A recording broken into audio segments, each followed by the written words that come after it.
1. ಇವತ್ತಿನ ರೆಸಿಪಿ ಬನ್ನಿ ಉತ್ತರ ಕರ್ನಾಟಕದ ಜೋಳದ ನುಚ್ಚು ಅದರ ಜೊತೆಗೆ ಮಜ್ಜಿಗೆ ಸಾರು ರೆಸಿಪಿಯನ್ನು ತಗೊಂಡು ಬಂದಿದ್ದೀನಿ. ಇದು ಬೇಸಿಗೆ ಬಿಸಿಲಿಗೆ ಬೆಸ್ಟ್ ಆದ ಮಧ್ಯಾಹ್ನದ ಊಟ ನೋಡಿ.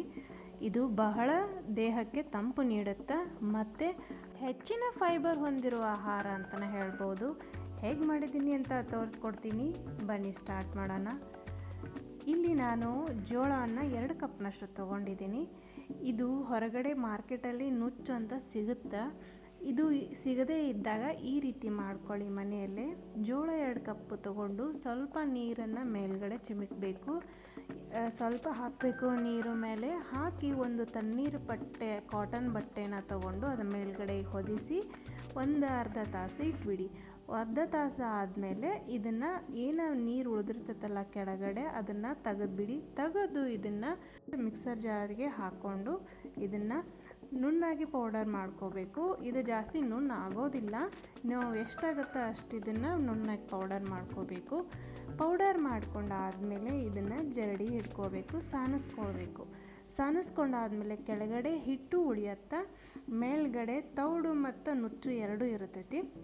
ಈ ಹಿಟ್ಟನ್ನು ನೀವು ಮುದ್ದೆಗೆ ರೊಟ್ಟಿಗೆ ಮಾಡ್ಕೋಬೋದು, ವೇಸ್ಟ್ ಮಾಡಬಾರ್ದು. ಈಗೇನು ನಾನು ನುಚ್ಚು ತೌಡು ತೆಗೆದಿದ್ದೀನಲ್ಲ ಅದನ್ನು ತೌಡು ನುಚ್ಚು ಸಪ್ರೇಟಾಗಿ ಮಾಡಿಬಿಡ್ತೀನಿ. ಈ ಕೆಳಗಡೆ ಏನು ಬೀಳ್ತಾ ಇದೆಯಲ್ಲ ಇದು ತೌಡು, ಇದು ವೇಸ್ಟು. ಇದನ್ನು ದನ ಕರ ಇದ್ದ ಮನೆಯಲ್ಲಿ ಇದನ್ನು ಅದಕ್ಕೆ ಹಾಕ್ತಾರೆ, ಉಪಯೋಗಿಸ್ತಾರೆ ಆಹಾರಕ್ಕಾಗಿ. ಇಲ್ಲಿ ಎಲ್ಲಿ ಸಿಟಿಯಲ್ಲಿ ಸಿಗದೇ ಇದ್ದಾಗ ಇದು ವೇಸ್ಟ್ ಆಗುತ್ತೆ. ಇದೇ ನುಚ್ಚು ನೋಡಿ, ಇದನ್ನು ನಾವು ಈಗ ಜೋಳದ ನುಚ್ಚು ಅಂತ ಹೇಳ್ತೀವಿ. ಇದನ್ನು ನಾವು 1 ಕಪ್ನಷ್ಟು ತೊಗೊಂಡಿದ್ದೀನಿ. 1 ಕಪ್ನಷ್ಟು ತೊಗೊಂಡು ಇದನ್ನು ಒಂದು 2 ತಾಸು ಅಥವಾ ನೀರಲ್ಲಿ ನೆನೆ ಇಡ್ತೀನಿ. ನೀವು ಮಧ್ಯಾಹ್ನ ಮಾಡ್ಕೊಳ್ಳೋದಾದರೆ ಇದನ್ನು ಬೆಳಿಗ್ಗೆನೇ ಮಾಡ್ಕೊಂಬಿಟ್ಟು 2 ತಾಸು ನೀರಲ್ಲಿ ನೆನೆ ಇಟ್ಬಿಡ್ಬೇಕು. ನೋಡಿ, ಇನ್ನೂ ಮೇಲ್ಗಡೆ ಈ ಥರ ತೌಡು ಕಾಣ್ತಾ ಇರುತ್ತೆ. ಇದನ್ನು ಸಪ್ರೇಟಾಗಿ ತೆಗೆದು ಮತ್ತೆ ನೀರು ಹಾಕಿ ಇದನ್ನು 2 ತಾಸು ಇಟ್ಬಿಡಿ. 2 ತಾಸು ಆದಮೇಲೆ ನೀರನ್ನು ಬಸಿದು ಪೂರ್ತಿಯಾಗಿ ಇದನ್ನು ನುಚ್ಚನ್ನು ಮಾತ್ರ ಒಂದು ಕುಕ್ಕರ್ ಪಾತ್ರೆಯಲ್ಲಿ ನೀವು ಬೇಯಿಸ್ಕೊಳ್ಬೇಕಾಗತ್ತೆ. ನಾವು ರೈಸ್ ಹೆಂಗೆ ಮಾಡ್ತೀವಲ್ಲ ಹಂಗೆ ಮಾಡ್ಕೋಬೋದು, ಇಲ್ಲಾಂದರೆ ಸಪ್ರೇಟಾಗಿ ಬೇರೆ ಪಾತ್ರೆಯಲ್ಲಿ ಹೊರಗಡೆನೂ ಮಾಡ್ಕೋಬಹುದು. ನಾನಿಲ್ಲಿ ಕುಕ್ಕರ್ನಲ್ಲಿ ಮಾಡ್ಕೋತಾ ಇದ್ದೀನಿ. ಇದು ನುಚ್ಚನ್ನು ಹಾಕಿ ಇದಕ್ಕೆ 3 ಕಪ್ನಷ್ಟು ನೀರನ್ನು ಸೇರಿಸ್ತೀನಿ. ಇದು ಜೋಳದ ನುಚ್ಚು ಕನ್ಸಿಸ್ಟೆನ್ಸಿ ಹೆಂಗಿರಬೇಕಂದ್ರೆ, ನಾವು ಪಾಯಸ ಮಾಡ್ತೀವಿ, ಶಾವಿಗೆ ಪಾಯಸ, ಹೆಸರುಬೇಳೆ ಪಾಯಸ ಇರುತ್ತಲ್ಲ, ಅದೇ ಥರ ತೆಳುವಾಗಿರಬೇಕು. ಆ ರೀತಿ ನಾವು ಬೇಯಿಸ್ಕೊಳ್ಳೋಕೆ 3 ಕಪ್ನಷ್ಟು ಹಾಕಿ ಕುಕ್ಕರ್ ರೆಡಿ ಮಾಡಿ ಇಟ್ಟಿದ್ದೀನಿ. ಕುಕ್ಕರ್ ವಿಷಲು 3 ಅಥವಾ 4 ಟೈಮಿಗೆ ಕೂಗಿಸ್ಕೊಳ್ರಿ. ಅಷ್ಟರಲ್ಲಿ ನಾವು ಮಜ್ಜಿಗೆ ಮಾಡ್ಕೊಳ್ಳೋಣ. ಈಗ ಮಜ್ಜಿಗೆಗೆ ನಾನು ಚಾಲು ಮಾಡ್ತೀನಿ. ಮಜ್ಜಿಗೆಗೆ 1 ಕಪ್ಪನ್ನು ಮೊಸರು ಹಾಕ್ಕೊಂಡಿದ್ದೀನಿ. ಇದಕ್ಕೆ 2 ಅಥವಾ 2.5 ಕಪ್ಪಷ್ಟು ನೀರು ಹಾಕ್ಕೊಳ್ಳಿ. ಮೊದಲು ಇದನ್ನು ಚೆಂದಾಗಿ ಕಡ್ಕೋಬೇಕು.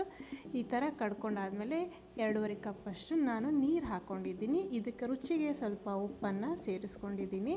ಈಗ ಪೂರ್ತಿಯಾಗಿ ನೈಸಾಗಿ ಕಟ್ಕೋಬೇಕು ನೋಡ್ರಿ. ಇದೇನು ಜೋಳದ ನುಚ್ಚು ಅಂತ ಅಂದಲ್ಲ, ಇದು ಗಿರಣಿ ಮಷಿನ್ದಾಗೂ ಹಾಕ್ಕೊಡ್ತಾರೆ ರೀ, ಬೇಕಿದ್ರೆ ಅಲ್ಲಿ ಹೋಗಿ ಕೇಳ್ಕೊಬೋದು.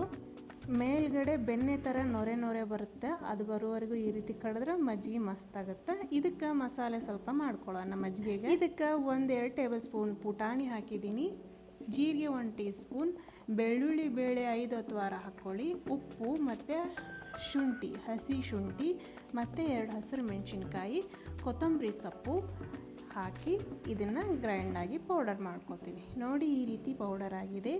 ಈಗ ಇದಕ್ಕೆ ಒಗ್ಗರಣೆ ಹಾಕ್ಕೊಳ್ಳೋಣ. 1 ಟೇಬಲ್ ಸ್ಪೂನಷ್ಟು ಎಣ್ಣೆನ ಹಾಕಿದ್ದೀನಿ ಪಾತ್ರೆಯಲ್ಲಿ. ಎಣ್ಣೆ ಕಾದಾದಮೇಲೆ ಇದಕ್ಕೆ ಸಾಸಿವೆ, ಜೀರಿಗೆ, ಕರಿಬೇವು, ಒಣ ಮೆಣಸಿನ್ಕಾಯಿ ಅಥವಾ ಮೊಸರುಕಾಯಿ ಅಂತ ಬರ್ತಲ್ಲ ಅದನ್ನು ಹಾಕೋಬೋದು. ಸ್ವಲ್ಪ 1/4 ಟೀ ಸ್ಪೂನಷ್ಟು ಚಿಟಿಕೆ ಹಿಂಗೆ ಹಾಕಿದ್ದೀನಿ. ಆಮೇಲೆ ಗ್ರೈಂಡ್ ಮಾಡ್ಕೊಂಡಿರುವಂಥ ಪೌಡರ್ನ ಹಾಕಿ ಚೆಂದಾಗಿ ಎಣ್ಣೆಯಲ್ಲಿ ಬಾಳಿಸ್ಕೊಂಡು ಪಟ್ನ ಗ್ಯಾಸ್ ಆಫ್ ಮಾಡಿಬಿಟ್ಟು ಇದನ್ನು ಮಜ್ಜಿಗೆ ಜೊತೆ ಮಿಕ್ಸ್ ಮಾಡ್ಕೋಬೇಕು. ಗ್ಯಾಸ್ ಆಫ್ ಮಾಡಿ ಇದನ್ನು ಮಜ್ಜಿಗೆ ಜೊತೆ ಮಿಕ್ಸ್ ಮಾಡಬೇಕು. ಮಿಕ್ಸ್ ಮಾಡಿ ಕೊತ್ತಂಬರಿ ಸೊಪ್ಪನ್ನು ಹಾಕಿಬಿಟ್ರೆ ಮಜ್ಜಿಗೆ ಸಾಂಬಾರು ರೆಡಿಯಾಗಿತ್ತು. ಸೂಪರಾಗಿರುತ್ತೆ. ಬೇಸಿಗೆ ಕಾಲಕ್ಕೆ ಮಧ್ಯಾಹ್ನ ಇದಿಷ್ಟು ಇದ್ದರೆ ಮಧ್ಯಾಹ್ನ ಊಟಕ್ಕೆ ಏನು ಬೇಕಾಗಿಲ್ಲ. ಈ ರೆಸಿಪಿನ ಟ್ರೈ ಮಾಡಿರಿ. ಈಗ ಮಜ್ಜಿಗೆ ಸಾಂಬಾರು ರೆಡಿ ಆಯಿತು, ನುಚ್ಚು ರೆಡಿ ಆಯಿತು, ಅಂದರೆ ಜೋಳದ ಅನ್ನನೂ ಅಂತಲೇ ಹೇಳ್ಬೋದು. ರೆಡಿ ಆಯಿತು. ಈಗ ಜೋಳದ ಅನ್ನ ಜೊತೆ ತಟ್ಟೆ ಪೂರ್ತಿಯಾಗಿ ಮಜ್ಜಿಗೆ ಸಾಂಬಾರು ಹಾಕ್ಕೊಂಡು ಇದನ್ನು ಪೂರ್ತಿಯಾಗಿ ಕಲಿಸ್ಕೊಂಡು ನುಚ್ಚು ಮತ್ತು ಮಜ್ಜಿಗೆನ ಘಟ ಅಂತ ಕುಡಿದ್ಬಿಟ್ರೆ ಏನು ಹಿತವಾಗಿರುತ್ತೆ ರೀ. ದೇಹ ತುಂಬ ತಂಪು ಕೊಡುತ್ತೆ. ಈ ಮಧ್ಯಾಹ್ನ ಏನೂ ಬೇಕಾಗಿಲ್ಲ ನೋಡ್ರಿ. ಈ ರೆಸಿಪಿ ಟ್ರೈ ಮಾಡಿರಿ, ಇವತ್ತು ಟ್ರೈ ಮಾಡಿರಿ. ಆರೋಗ್ಯಕ್ಕೆ ಬಹಳ ಒಳ್ಳೆಯದೈತಿ ಇದು. ಲೈಕ್ ಮಾಡಿರಿ, ಶೇರ್ ಮಾಡಿರಿ, ಸಬ್ಸ್ಕ್ರೈಬ್ ಮಾಡಿರಿ. ನೆಕ್ಸ್ಟ್ ವಿಡಿಯೋದಲ್ಲಿ ಹೀಗೆ ರುಚಿಯಾದ ರೆಸಿಪಿಯೊಂದಿಗೆ ಸಿಗ್ತೀನಿ. Thank you.